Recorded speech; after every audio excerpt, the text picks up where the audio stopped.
perjalanan, kalau boleh saya cerita sedikit. Cerita boleh ya? Kalau era 90-an namanya sersan, serius tapi santai. Boleh ya? Jadi di bulan Ramadan kemarin, bulan Ramadan yang lalu, bulan puasa, saya melakukan perjalanan yang saya sebut dengan tirakat. Tirakat itu bukan tirakatan ya. Tirakat ini adalah sebuah perjalanan untuk mendengar, untuk menyerap, untuk merasakan suasana terkini yang ada di masyarakat kita.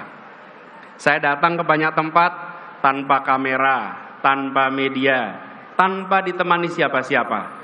Seringkali saya hanya datang sendirian, dan masuk satu tempat, masuk ke sebuah warung, tahu-tahu yang punya warung ngeliatin aja. Ini seperti kenal tapi siapa gitu.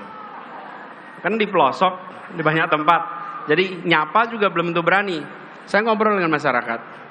Saya mendengar cerita mereka. Dan saya temui mereka bukan untuk selfie dan diposting di pagi hari. Bukan. Saya bukan lari-lari untuk posting foto. Iya.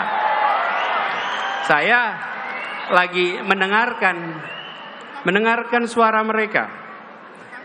Saya ketemu dengan ibu-ibu, bapak-bapak yang memiliki keinginan masa depan anak-anaknya yang lebih baik.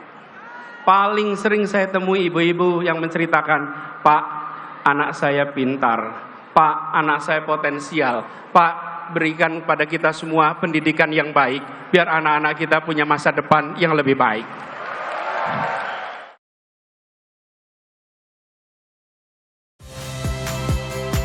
Saya Valentina Sitorus. Saksikan program-program Kompas TV melalui siaran digital, pay TV, dan media streaming lainnya. Kompas TV, independen, terpercaya.